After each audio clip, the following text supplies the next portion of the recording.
For young professionals that are trying to enter the field, or maybe even looking back at when you started, I mean, is there something that you wish someone would have told you, or maybe a message that you want to share with the up-and-coming professionals that you wish someone would have told you about? I don't know. I grew up a farm kid. From a work ethic standpoint, my parents did a good job of instilling good work ethic into me, I would like to think. I'm a kind of put my head down and go to work type of guy. I'm not a real social type guy, or I'm kind of introverted when I'm out in a social setting or in a group. That's one thing I wish I would have done a better job of when I was younger, is building a better network and talking to more coaches in the field than what I did. And that's something that I probably knew back then, but stubbornly didn't do. One thing for younger coaches to know is that it's a tough field to get into. There's a lot of people trying to get into it, so you have to want to get into it for the right reasons. If you don't get into it for the right reasons, you're going to be out of the field before you know it.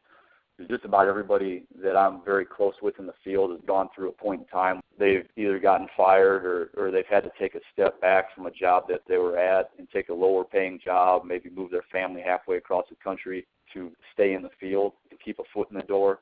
And then down the road, that paid off in a greater end benefit for them than if they would have just gotten out. And I think if you're in it for the wrong reasons, you won't be able to survive that little rough patch there where you just got to kind of push through and take one step back to take two steps forward.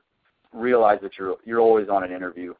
You never know when somebody's watching you that you're going to come into contact later on down the road, or you may need assistance from professionally. Just how you carry yourself as a professional, how you conduct yourself, what you act like out in public, how presentable are you, how you communicate, things like that are very important. And fortunately, our Coach Coz, our head strength coach, does a great job of reiterating that point to our staff that you're always being evaluated, and you're just like an athlete. When athletes on the practice field, they're being evaluated from the start of that practice to the end. They might even be being evaluated from how they go out to practice. Are they going out to practice in good spirits, or are they mopey? What are they eating? Things like that. You just know that as a young coach, as coaches, we're always being watched, not just by people that maybe have the chance to hire us down the road or give us professional assistance, but we're also being evaluated by our athletes. If you're not sticking true to what you telling your athletes to do, then they're going to see that you're going to lose some credibility because of it. And so that's another thing with our staff lifts and things like that.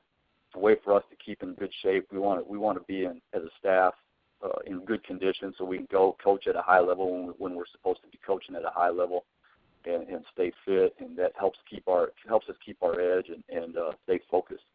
Well, Chris, I really want to compliment you on the opportunity there that with Baylor. I mean, you guys have taken that, turned the whole program around basically, and I'm sure you guys are just one cog in that bigger picture. I know you guys are putting a ton of passion and energy into it, so I definitely want to tell you that people are watching and taking note, my man. We're definitely paying attention to what you guys are doing out there.